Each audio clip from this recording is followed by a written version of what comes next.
Bienvenue à tous depuis Davos pour évoquer avec nous et avec nos invités l'avenir de l'Europe. Nous avons de la chance aujourd'hui parce que ce sera l'un des panels les plus intéressants à Davos. Nous allons parler de l'avenir de l'Europe. Un avenir qui, pour la première fois, pourrait être façonné de manière plus sereine et non pas, pour la première fois, avec les contraintes des crises du passé. Voilà, c'est donc Isabelle Kumar d'Euronews qui modère cette rencontre, un événement rendu possible grâce au soutien du Forum économique mondial. Alors, sur le plan économique, l'Union européenne a repris son souffle, les perspectives de croissance restent optimistes. Le chômage de masse continue de diminuer régulièrement et les indicateurs de confiance sont au beau fixe. Mais soyons clairs, la reprise demeure fragile et les Européens ne sont pas à l'abri de nouvelles turbulences. Nous avons sur le plateau le Premier ministre polonais, le ministre français de l'économie et la ministre de la Défense allemande qui sont avec nous pour discuter de tout cela. Nous allons aborder les questions de migration et de méfiance entre le Nord et le Sud, les questions de séparatisme, les questions du Brexit, naturellement. Et toutes ces questions vont naturellement affecter les relations européennes. En tout cas, ce que nous pouvons constater, c'est que l'Europe est tirée dans tous les sens. Et qui sait aujourd'hui de quelle Europe va émerger de toutes ces questions dans les mois et les années à venir. Face à moi, j'ai donc le Premier ministre, M. Morawiecki, Premier ministre de Pologne. Nous avons Bruno Le Maire, ministre français de l'économie et des finances. Nous avons la ministre allemande de la Défense, Ursula von der Leyen. Nous avons également Angel Gurría, le secrétaire général de l'OCDE, ainsi que Maurice Lévy, qui est le président du conseil de surveillance du groupe Publicis. Et je vous remercie tous d'être ici avec nous. Et prenant tout de suite de la hauteur, que voyez-vous pour 2018? J'aimerais commencer avec vous, Monsieur le Premier ministre, car votre pays est une source de défis pour l'Europe actuellement. Alors, l'Europe voudrait aller plus loin en matière d'intégration, mais ce niveau d'intégration n'est pas au goût de la Pologne. Au contraire, je dirais que nous allons faire des efforts significatifs pour aller en direction d'un marché unique de manière plus profonde. C'est une idée qui nous rassemble et cela apporterait plus de compétitivité pour toute l'Europe. C'est comme une table à 4 pieds. Il y a un pied qui est branlant, sur lequel il n'y a pas encore d'accord. C'est un aspect au sujet duquel je propose que nous réunissions nos efforts sur l'échange des services en particulier. C'est essentiel pour notre compétitivité. Une autre idée que je soutiens, c'est l'union des marchés de capitaux. Nous pouvons rendre plus de liquidités accessibles aux entreprises, particulièrement aux petites entreprises. Les entreprises de taille moyenne sont très importantes au regard du tissu économique de nos pays. Et elles représentent un gros pourcentage de l'emploi. Donc l'union des capitaux serait un outil complémentaire au secteur bancaire pour mettre à disposition bien des capitaux aux petites entreprises, aux petites et moyennes entreprises, aux PME. Donc il faudrait développer ce principe qui était cher à Schumpeter, de création d'entreprises qui est essentielle à l'innovation dont nous avons besoin. L'innovation est très importante pour moi. Il y a énormément de choses qui nous font dire que nous devrions coopérer de manière plus profonde. Et la Pologne est tout à fait est un acteur de cette coopération.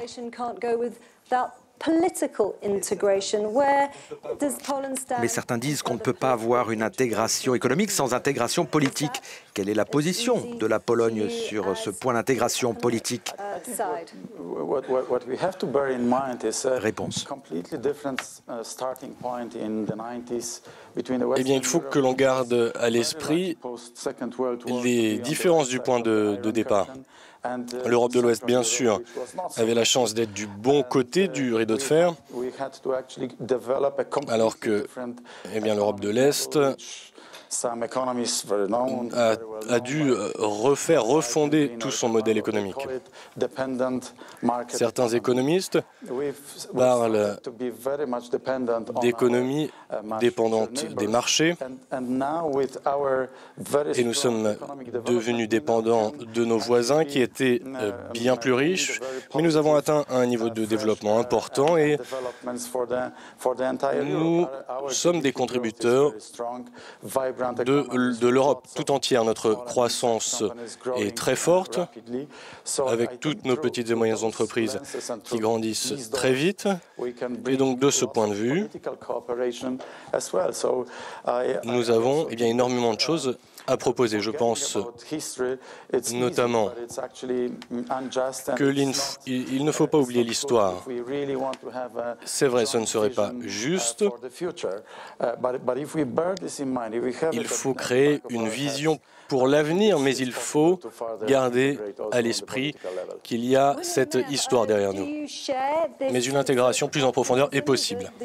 Bruno Le Maire, êtes-vous tout aussi optimiste que le Premier ministre polonais? Oui, je pense que 2018 doit être l'année de l'Europe. Beaucoup de pays regardent vers l'Europe et attendent une Europe forte. Et c'est cela notre défi. Il y a une Chine en pleine croissance. Il y a les États-Unis qui essayent de défendre leurs propres intérêts. Il nous faut donc une Europe plus forte. Un continent avec son pouvoir économique et politique qui défende ses intérêts et qui défende ses intérêts et qui sache se protéger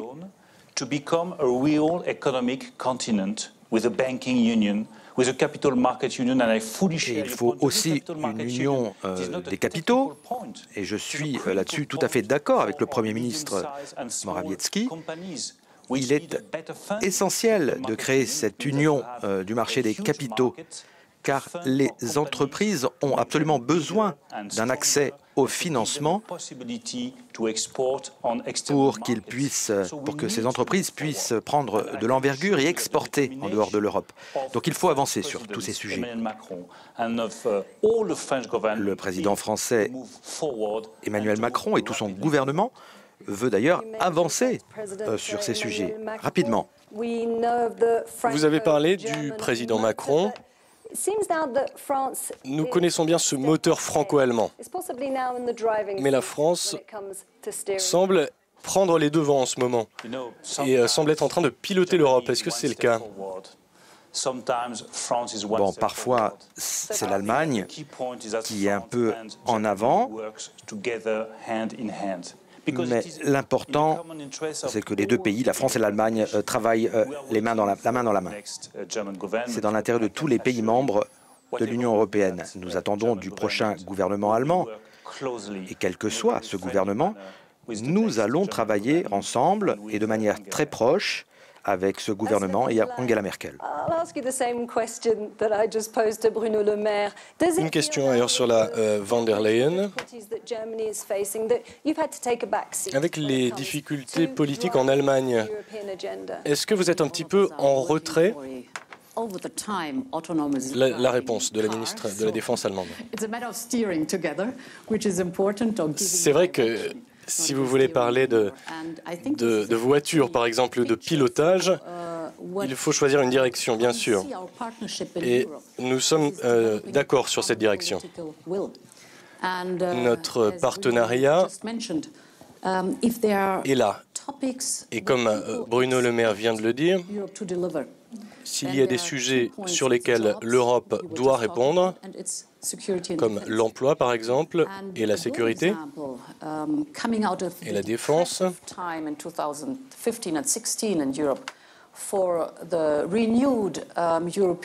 nous sortons d'une période qui est difficile,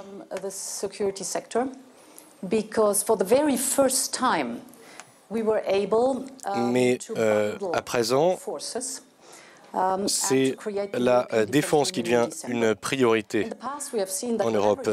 Et en décembre, nous avons mis en place une union de la défense en Europe. Donc, même s'il y avait un engagement politique pour la défense, nous n'avions pas encore les moyens de le faire jusqu'ici. Il n'y avait pas les structures en place pour pouvoir déployer des forces armées et agir en suivant une politique unique. L'Europe doit se positionner. Si on regarde autour de nous, il y a des pays qui sont fragiles. Le terrorisme a frappé, il y a eu des changements, des bouleversements au Moyen-Orient qui est notre voisinage et il est dans notre intérêt d'avoir un voisinage stable. L'Europe doit donc résoudre les difficultés de certains de ces mécanismes et l'Union de la défense a été un très grand pas en avant. Nous avons maintenant un siège, nous avons maintenant un fonds, des financements, nous avons mis en place une planification avec l'OTAN et il faut vraiment tout mettre en œuvre à présent. Donc cela démarre, mais cela va dans quelle direction? Vers une armée européenne? C'est une armée des Européens. Il faut qu'il y ait un engagement lorsqu'il y a une crise, il faut avoir la capacité d'agir.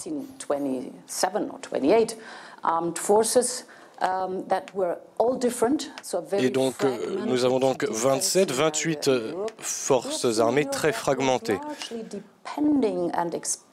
Et l'Europe dépendait énormément des États-Unis. Maintenant, c'est à nous de prendre nos responsabilités. Il faut se préparer pour cela. Et si on regarde le marché de l'armement, par exemple, ce ne sera jamais en faveur de nos pays. Donc si nous avons un marché unique de l'armement, c'est-à-dire pour les achats d'armes, nous pourrons réaliser des économies énormes et former ensemble nos armées. Andrel Gurria.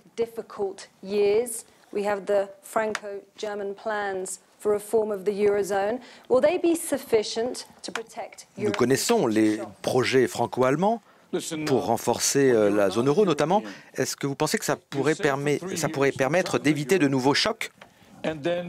Réponse. And it's covered by a canvas. And then, you know, you're so disappointed. There's a lot of dust, the traffic is, you know... On peut toujours être déçu en tant que touriste lorsqu'on visite l'Europe parce qu'elle est en travaux de partout. Parce qu'on ne peut pas voir, on ne peut pas visiter certaines œuvres parce qu'elles sont en cours de restauration. Mais lorsqu'on revient, une autre fois, un an ou deux plus tard, on découvre que c'est extraordinaire, c'est magnifique. Car l'Europe ne cesse de se reconstruire de se réinventer. Et on peut accuser l'Europe de beaucoup de choses, mais on ne peut pas accuser d'aller trop vite. Ça, je crois que tout le monde est d'accord. Mais il y a néanmoins une reconstruction permanente de l'Europe et dans ce contexte, cela ne s'arrête jamais. Ce n'est jamais fini. On peut atteindre certains objectifs, mais les besoins ont parfois déjà évolué, donc il faut continuer. Nous avons parlé d'une armée conjointe européenne. Est-ce qu'il y aura demain un ministre de l'économie et des finances européen? Pour moi, il y a beaucoup de travail sur la planche. Pour moi, c'est l'union bancaire, l'union des marchés des capitaux, l'intégration fiscale, l'amélioration du marché unique. Pour moi, tout cela, c'est un Graal.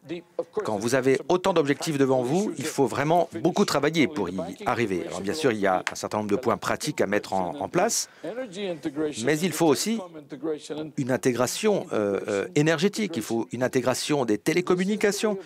Il faut continuer. Et l'intégration, c'est ça l'avenir. Et c'est ça qui permettra à l'Europe d'aller de l'avant. Quant à l'emploi et la croissance, eh bien, l'intégration doit servir justement à cela.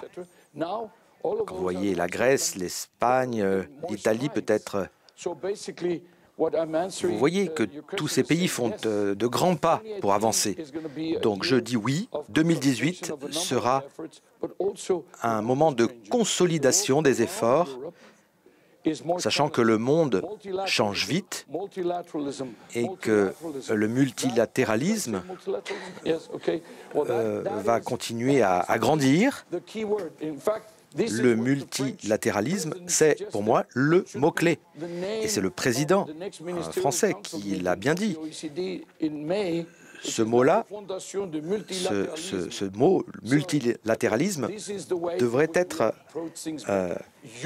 le point clé des prochaines discussions internationales. L'Europe est par définition un projet multilatéral et il faut continuer dans ce sens. Et dans ce sens, donc, il faut continuer à avancer sur ces questions. Une question pour Maurice Lévy. Est-ce que l'Europe revient sur le plan économique? La réponse, oui, bien sûr.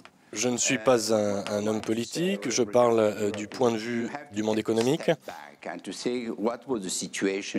Il faut prendre du recul et regarder quelques mois en arrière.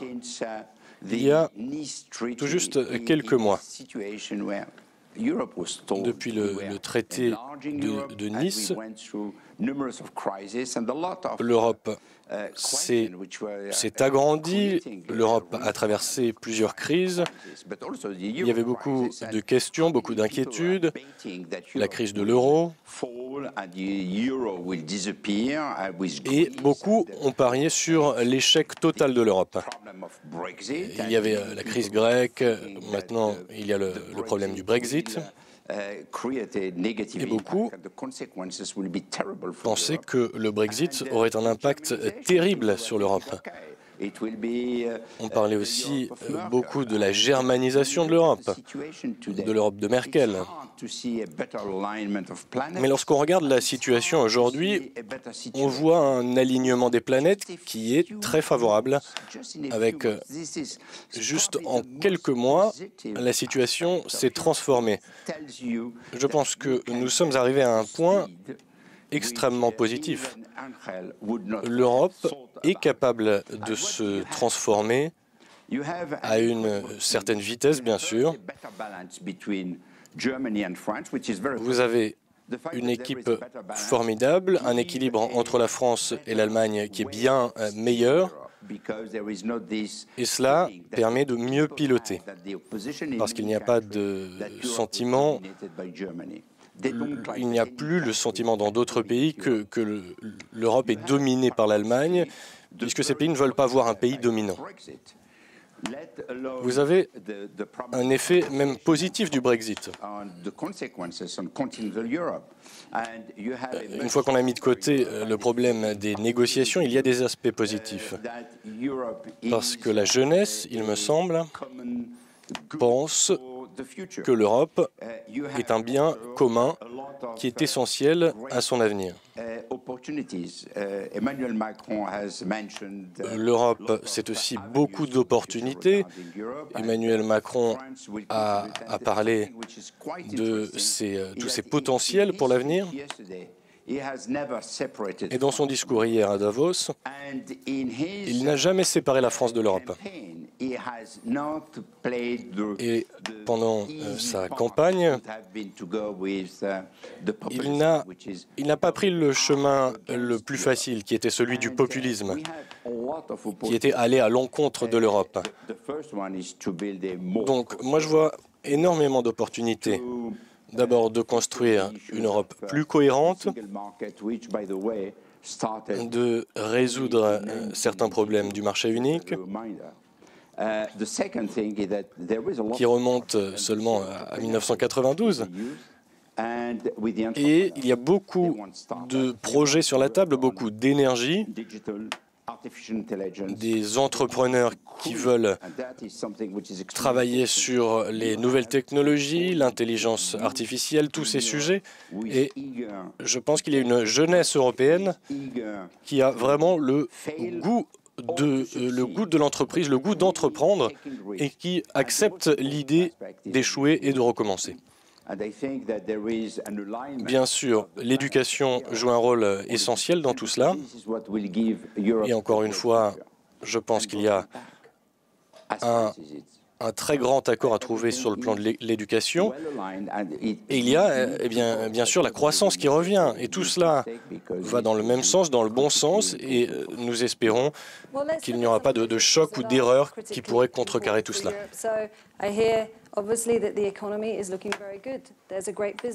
Vous dites donc que l'économie va bien, mais en même temps, il y a une fragmentation politique en Europe. Et je voudrais poser une question à Bruno Le Maire à ce sujet. La France et l'Allemagne étaient d'accord pour déclencher l'article 7 contre la Pologne à propos de ces réformes juridiques. Alors, quelle est votre réponse, Bruno Le Maire? Je crois qu'il faut rester unis.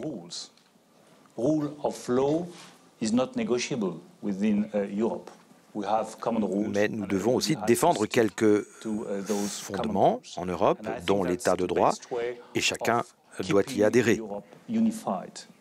Pour moi, c'est la meilleure façon de garder l'unité de l'Europe. Et je crois que nous devons unir nos forces et nous espérons travailler avec la Pologne ensemble. Il ne faut jamais oublier que lors des dernières élections, nous avons vu que les partis populistes et extrêmes représentaient une menace pour l'Europe dans tous les pays. Emmanuel Macron a gagné contre Marine Le Pen. En Allemagne, nous avons vu l'AfD qui a gagné plus de 10% des voix. Nous avons vu les conséquences du populisme au Royaume-Uni avec le Brexit. Il ne faut pas l'oublier. Le populisme et l'extrémisme nous menacent tous. Alors, quelle est la bonne réponse à ce populisme? Eh bien, c'est le leadership. C'est comme Ursula l'a dit, il est temps d'agir. On attend de nous des décisions fortes et une amélioration de la situation des citoyens, qu'il s'agisse de l'emploi, de l'éducation, de la sécurité. Les gens veulent que leurs frontières soient protégées et on peut comprendre cela. Si nous ne si nous ne pouvons pas montrer que la construction européenne apporte des résultats positifs pour tous les citoyens, eh bien, ça sera la fin de l'Europe. Mais si nous pouvons démontrer qu'il y a un leadership fort, que nous pouvons prendre des décisions et agir pour l'amélioration de la vie de chaque citoyen, eh bien alors l'Europe peut réussir. Monsieur le Premier ministre, est-ce que la Pologne ressent une pression? C'est la première fois que Bruxelles déclenche l'article 7, on l'appelle l'option nucléaire. Nous avons aperçu un certain changement de ton de votre part. Bien sûr, il faut une meilleure compréhension, c'est ce que nous essayons de faire en Pologne, car je suis d'accord avec Bruno Le Maire sur nos valeurs communes. Notre système judiciaire sera plus indépendant, plus objectif, plus transparent et plus efficace. 1,8% de notre budget est affecté au système judiciaire, ce qui est important, mais ce n'est pas assez.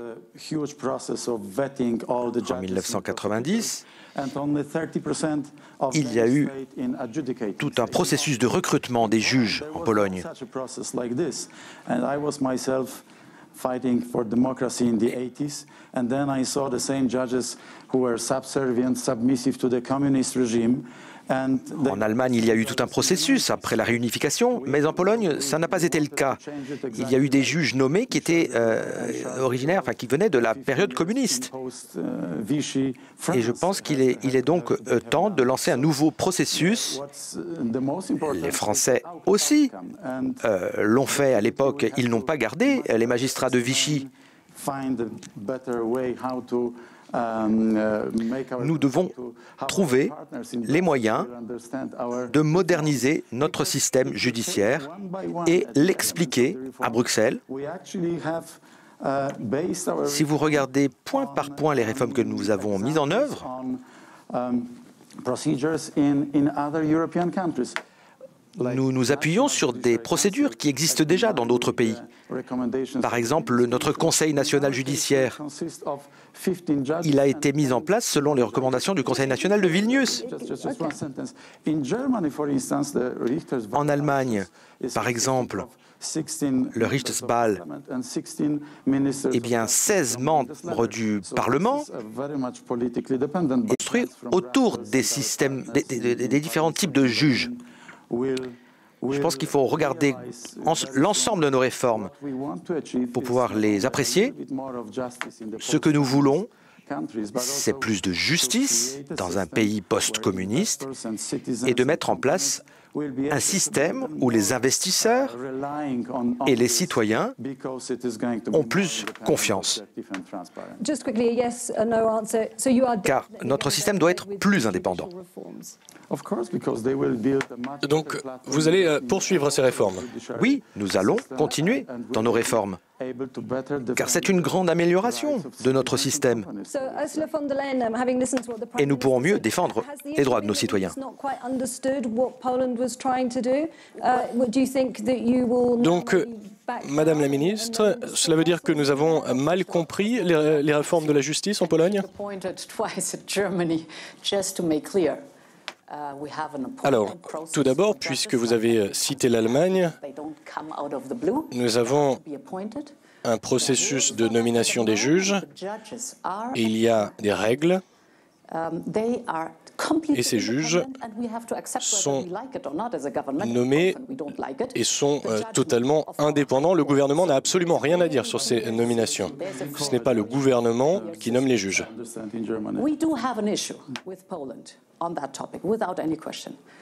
En revanche, nous avons certaines difficultés vis-à-vis de la Pologne. Ce que je voudrais dire, nous sommes tous membres de l'Union européenne, nous admirons énormément les efforts de la Pologne pour les efforts qu'ont fait la Pologne pour adhérer à l'Europe. Et ce qu'il me semble bon dans ces relations multilatérales, c'est que nous pouvons discuter des différentes perspectives, des différents points de vue sans que l'on se fâche, sans que l'on se sépare. Il faut vraiment regarder de près tous ces points. Ce ne sera pas forcément facile, effectivement, mais nous avons des fondations communes et ce sont tous ces points qui doivent nous réunir, nous guider. Si on regarde la crise de l'euro, les débats étaient terribles à ce sujet. Et quelques années plus tard, si on regarde en arrière, eh bien, de manière générale, nous avons eu raison d'insister sur des réformes allant vers plus de compétitivité parce que cela nous a tous permis, nous a tous rendus plus forts dans un marché mondialisé. Alors bien sûr, les pays n'étaient pas d'accord, mais nous devons, quoi qu'il arrive, rester ensemble et respecter nos valeurs fondamentales. Cela n'empêche pas que l'on discute, cela ne nous empêche pas de discuter ou de débattre, même de manière assez forte.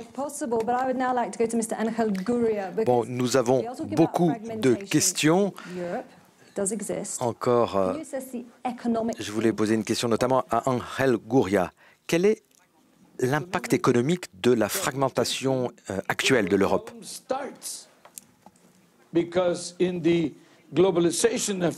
La fragmentation économique était à l'origine du problème. Dans un marché mondial, cette fragmentation a créé des faiblesses et ce qui a entraîné une fragmentation sociale au sein de l'Europe.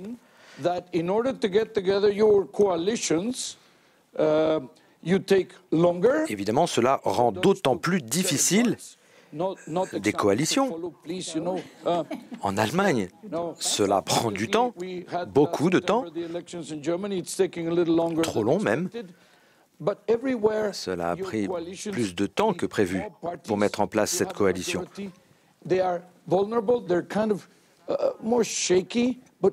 Donc tout cela a contribué à créer une certaine vulnérabilité. Mais sachez-le que les dirigeants, même les plus ambitieux, les plus intelligents, qui vont prendre telle ou telle décision, eh bien forcément, ça va énerver d'autres personnes dans la coalition qui risquent de quitter cette coalition. Donc ça risque toujours de tirer dans tous les sens. Et c'est ça qui crée une certaine paralysie politique. Alors la question est de savoir comment on peut surmonter ces faiblesses internes à l'Europe. Lorsque nous sommes face à la mondialisation et comment on doit quand même prendre des décisions ambitieuses et courageuses.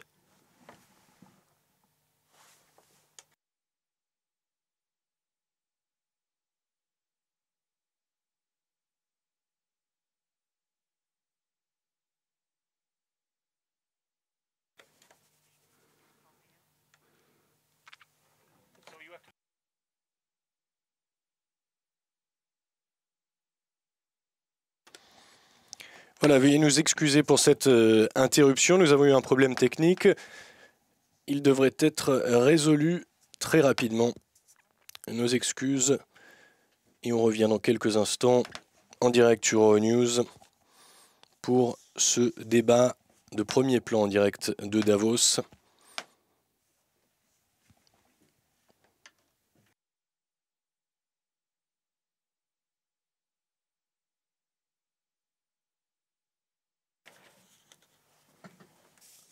Voilà un panel qui... Nous avons plusieurs invités donc, de haut rang, dont le Premier ministre, M. Morawiecki, le Premier ministre polonais. Nous avons également Bruno Le Maire sur le plateau. Bruno Le Maire qui est le ministre de l'économie et des finances en France. Nous avons la ministre allemande de la Défense, Ursula von der Leyen. Et enfin, un économiste, Ángel Gurría, qui est le secrétaire général de l'OCDE. Et enfin, Monsieur Lévy, Maurice Lévy, qui est le PDG du groupe Publicis. Voilà, ces personnalités discutent actuellement de l'avenir de l'Europe. On l'a vu avec un certain nombre de différences de points de vue, qu'il s'agisse des points de vue polonais ou de l'ouest de l'Europe. Il y a eu un petit moment de discussion à propos du contentieux actuel en Europe entre la Commission européenne et la Pologne. Mais voilà, de retour, le signal et la suite du programme.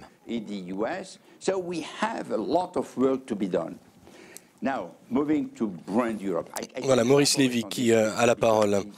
Il faut pouvoir être compétitif vis-à-vis des entreprises chinoises.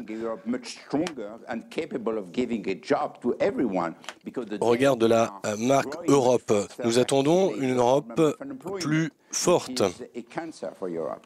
Plus l'Europe est forte, moins il y aura de chômage, qui est un vrai cancer pour l'Europe. L'Europe a été gravement atteinte, touchée. Elle a souffert de certaines politiques, certaines personnalités politiques qui ont répété que ça, on ne peut pas le faire, c'est à cause de Bruxelles, c'est à cause de Bruxelles, etc.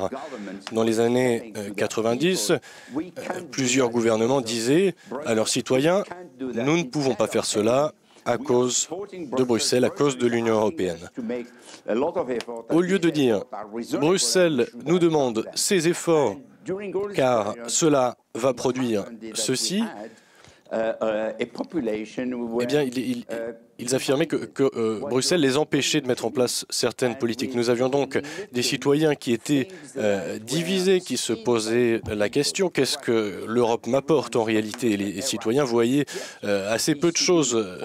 Bien sûr, il y a Erasmus. Il y a aussi la Banque Centrale Européenne, la BCE. Mais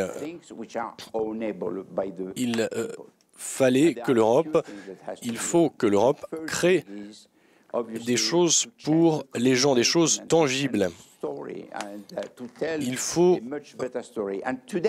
changer également la communication, raconter une véritable histoire. Il faut qu'il y ait une narration européenne, une narration de l'Europe. Beaucoup de gens pensent maintenant, oui, que l'Europe va dans la bonne direction. Beaucoup de gens croient en ce projet et moi, je suis là pour travailler en ce sens quand j'ai du temps libre, bien sûr. Et je pense qu'il faut travailler sur cette narration de la marque Europe. Car l'Europe a beaucoup plus à dire que certains pays que je connais particulièrement, notamment sur le plan du respect de l'individu, sur le plan de la culture. Nous avons une culture extraordinaire. J'adore l'Europe. Bruno Le Maire qui dit qu'il devrait être président de la Commission européenne. Alors, j'aimerais inviter à intervenir ce professeur de sciences politiques qui est avec nous et qui est dans l'assistance, Jan Werder Müller. Alors, quel est votre regard sur l'Europe? Alors, je ne voudrais pas gâcher tout cet optimisme, mais je vais le faire quand même. Je pense qu'il ne faut pas oublier que l'Europe n'a pas été fondée pour des raisons économiques, mais pour des raisons politiques. C'était pour la paix, pour consolider les démocraties et l'état de droit. Donc, sur ce point de vue, eh bien, l'Europe est en crise. Nous avons 2 États membres qui violent quelques principes de base sur les valeurs fondamentales. Viktor Orban en Hongrie, qui est protégé par le Parti populaire européen et qui mène une campagne à peine voilée antisémite. Alors, nous avons de l'autre côté la Pologne, dont le gouvernement ne fait pas partie du Parti populaire européen. Et donc la bonne nouvelle, c'est que la Commission de Venise a dit qu'on ne pouvait pas faire des comparaisons entre le Danemark et d'autres pays, que cela ne peut pas fonctionner. Il faut regarder l'ensemble d'un fonctionnement judiciaire. Et si un pays bafoue toutes les règles établies, eh bien on ne peut pas simplement dire on ne peut pas simplement se contenter de rappeler que ce pays revient de loin, parce qu'il y a eu tout le contexte historique que vous connaissez. Mais il y a un aspect politique qui n'est pas du tout secondaire. Alors c'est très bien si l'économie d'un pays comme la Pologne est en pleine croissance, mais c'est le cœur politique et moral qui est atteint. Et dans ces cas-là, c'est le projet qui est en train de mourir.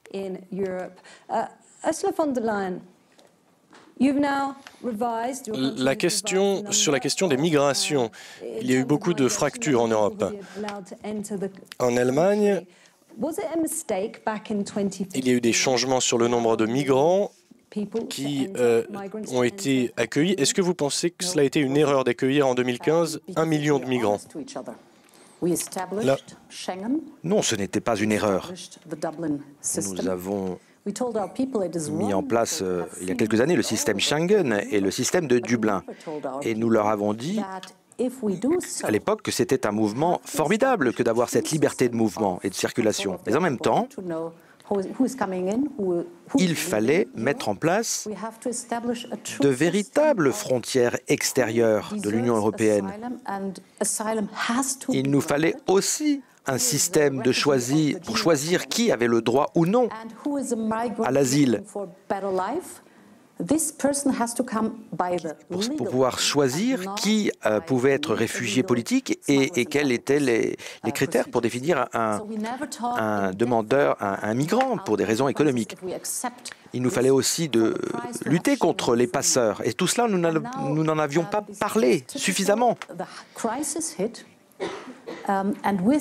Et donc forcément, lorsque la crise est arrivée, la crise des migrants, il a fallu réparer en pleine crise toutes ces faiblesses. Il y a deux valeurs qui sont mises en danger ici. C'est l'état de droit, les règles de demande d'asile et les règles sur les frontières, mais tout en respectant la dignité humaine et le droit humain. Il faut trouver cet équilibre. Et je pense que, malgré tout, l'Europe a fait beaucoup de progrès, oui, suite à des débats houleux, mais nous avons appris qu'il nous faut ces règles communes.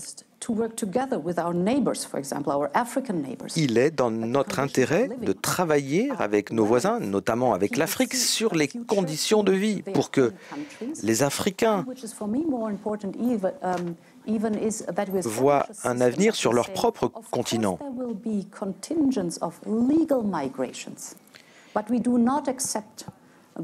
Et bien sûr, il peut aussi y avoir des cas de migration légale, mais nous ne pouvons pas accepter que des passeurs définissent qui va arriver en Europe. Donc il faut des règles très claires pour accepter des personnes, mais il faut absolument lutter contre les trafiquants. Monsieur le Premier ministre, je vais vous poser la question, car la Pologne était vraiment opposée au système de quotas que Bruxelles voulait imposer. Sous quelles conditions est-ce que la Pologne accepterait par exemple des réfugiés syriens?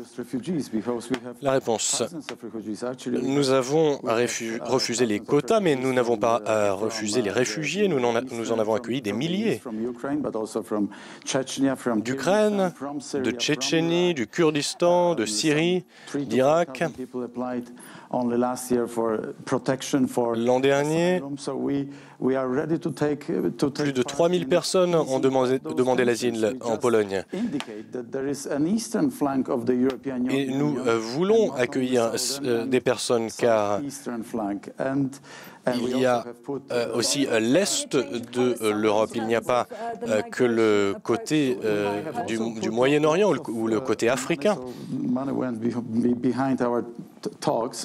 Nous avons aussi contribué à des fonds, participé à des fonds pour le développement en Afrique, pour la résilience européenne et à différents fonds.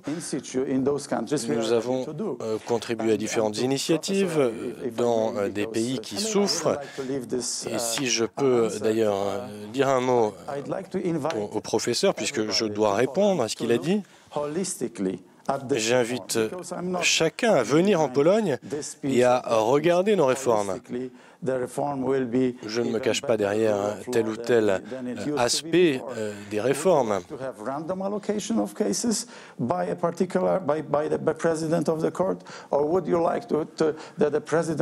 Nous ne voulons pas que le président de la Cour puisse décider ou choisir des juges lui-même.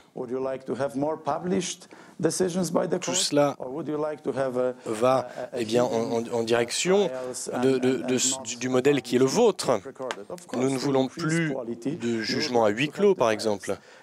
Nous voulons plus de transparence. C'est ce que nous faisons.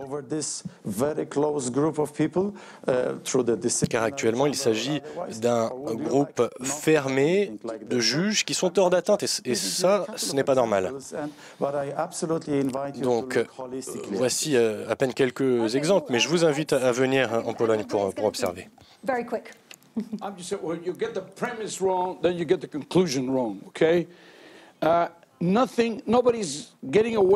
Alors écoutez, si on part d'un mauvais point de départ, on arrive forcément à une mauvaise arrivée. Il s'agit de discussions sur les valeurs. And the best example is that this discussion is taking place.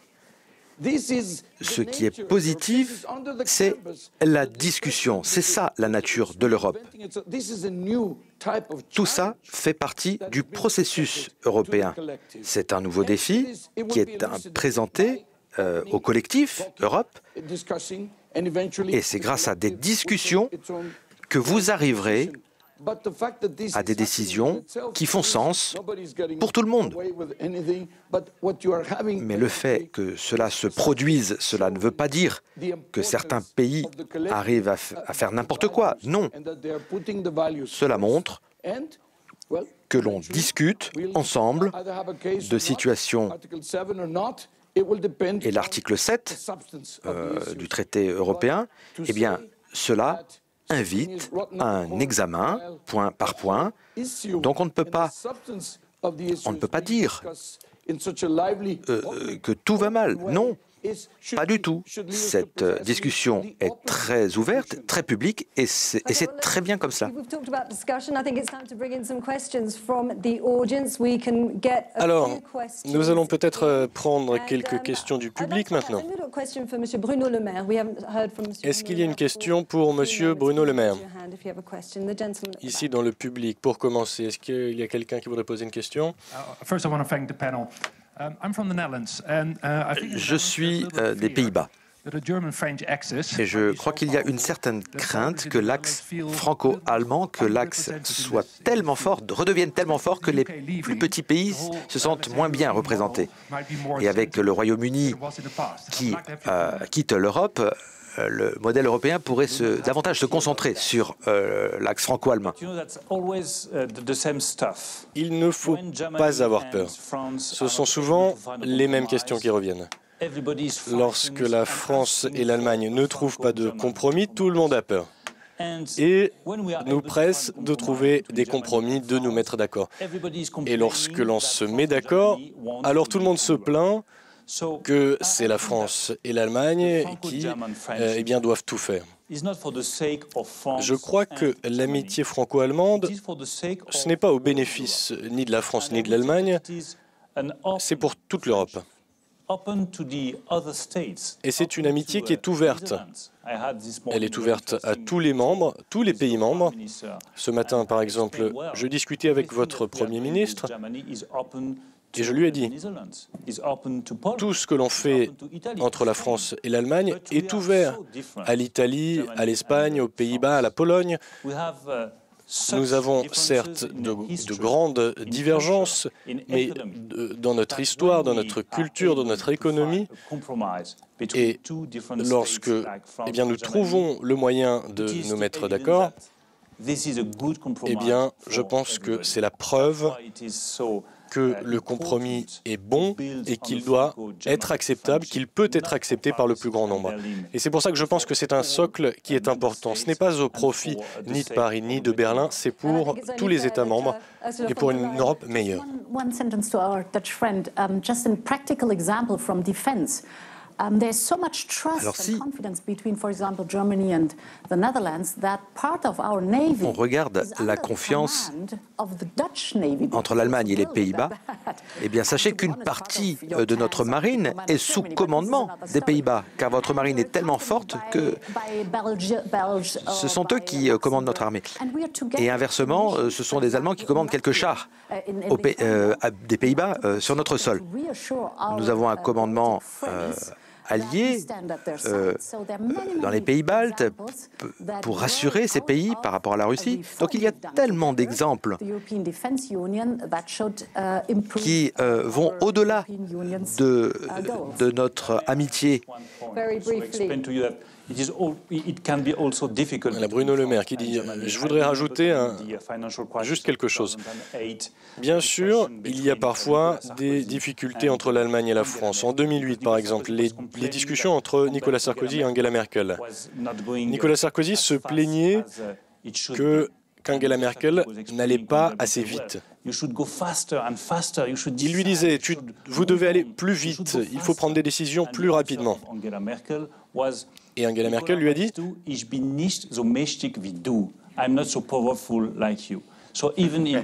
Je ne suis pas aussi puissante que vous. » Voilà ce qu'Angela Merkel a répondu à Nicolas Sarkozy.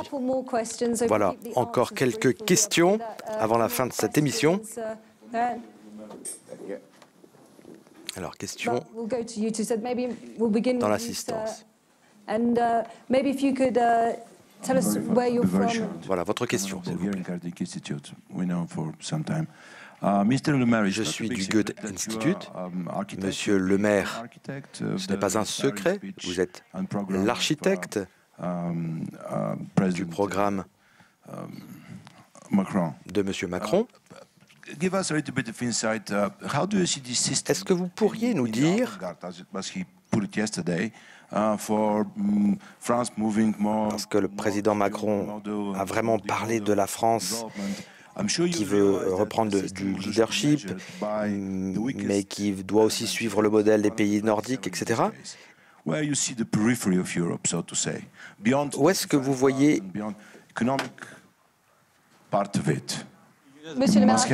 comment voyez-vous cette position? Comment concevez-vous cette position de M. Macron? Ce n'est pas une question de centre et de périphérie. Emmanuel Macron a été très clair là-dessus. Il a soulevé un point qui était très important. On ne doit pas empêcher les pays qui veulent avancer, on ne doit pas les empêcher d'avancer. Emmanuel Macron et Angela Merkel veulent avancer. Il reste ouvert, bien sûr, à ceux qui veulent participer à cette avancée. Voilà, si vous avez encore quelques questions, c'est le moment. Vous pourriez nous dire d'où vous venez et qui vous êtes. Bonjour, Sabrina Reynolds, je suis de Munich.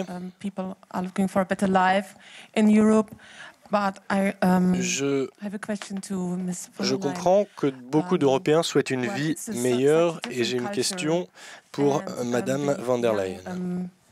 They are walking through our cities in groups, and I have a daughter as well, and I can tell you I am afraid J'ai parfois peur pour ma fille quand je vois des groupes d'hommes qui viennent d'une culture très différente de la nôtre. Quelle est votre idée sur ce sujet? Car il y a des conflits culturels. J'ai moi-même 5 filles, donc je comprends votre peur.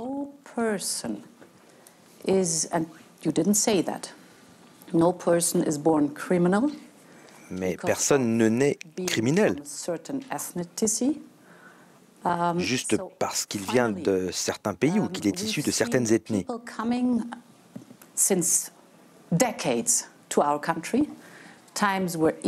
Nous voyons des gens arriver depuis des décennies en Allemagne à des moments plus faciles et plus difficiles. La vraie question est comment est-ce que nous gérons l'intégration de ces populations? Nous devons donc proposer tout de suite une formation linguistique et aussi former ces personnes pour travailler, parce que c'est toujours mieux pour tout le monde. Et il faut aussi être, dès le départ, très clair sur nos règles. Parce que si vous ne respectez pas nos règles, eh bien, vous devez partir. C'est un respect des lois. Il ne faut pas se bloquer sur l'idée que parce que quelqu'un vient d'un certain pays ou d'une certaine région, eh bien, ces gens sont d'office des criminels. Il faut travailler sur tous nos mécanismes d'intégration. I'm going to give you each 30 seconds, I'm sorry to say, to conclude.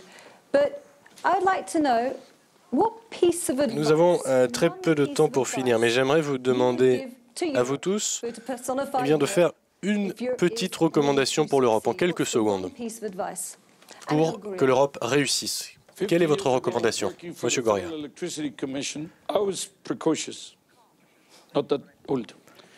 Quand je travaillais pour la Commission, il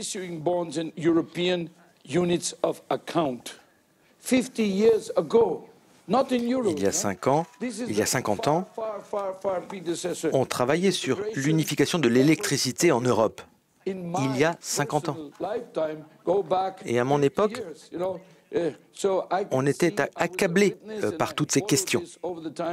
Donc j'ai vu les débuts de l'Europe et je pense que tout ce processus de construction doit continuer à aller de l'avant. C'est un processus, comme je l'ai dit, un processus continu qui n'est pas terminé. Il faut continuer avec des réformes.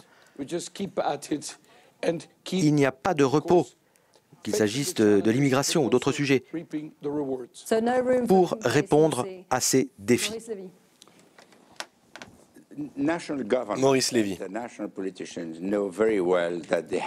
Les gouvernements nationaux savent qu'ils doivent prendre soin de leurs citoyens. Mais aujourd'hui, il y a en fin de compte assez peu de personnes qui croient vraiment qu'il y a une manière européenne de s'occuper des Européens. Parce qu'actuellement, les gens se pensent ou réfléchissent plus, se pensent comme des Français, des Espagnols, des Hollandais, mais ils doivent se sentir européens. Et si j'ai une recommandation, c'est celle-ci. Il ne faut pas oublier que vos citoyens ont besoin de sentir une appartenance à l'Europe. Alors Bruno Le Maire, quelles seraient vos recommandations? Réponse.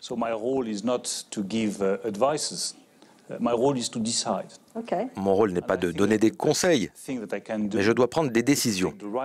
Et je pense que la meilleure des décisions est de prendre de bonnes décisions pour l'Europe avec Emmanuel Macron. C'est le manque de décisions qui a été une faiblesse. Des décisions fortes, c'est cela qu'attendent les Européens. Question au Premier ministre polonais. Nous étions contents de voir certains partis populistes qui ont été écartés du pouvoir. Néanmoins, il y a des signaux forts populistes.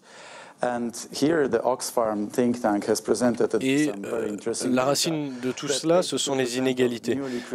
Nous avons vu des études qui montrent que 82% de la valeur ajoutée produite en 2017 est allée dans les poches des 1% du pourcent le plus riche de la population. Et Emmanuel Macron a commencé à proposer quelques solutions et je suis tout à fait d'accord avec lui sur la taxation, sur le numérique, sur les taxations des transactions financières, la lutte contre les paradis fiscaux, car tout ça est bon pour un très petit nombre de personnes. Alors, Madame von der Leyen, quelles seraient donc vos recommandations à vous?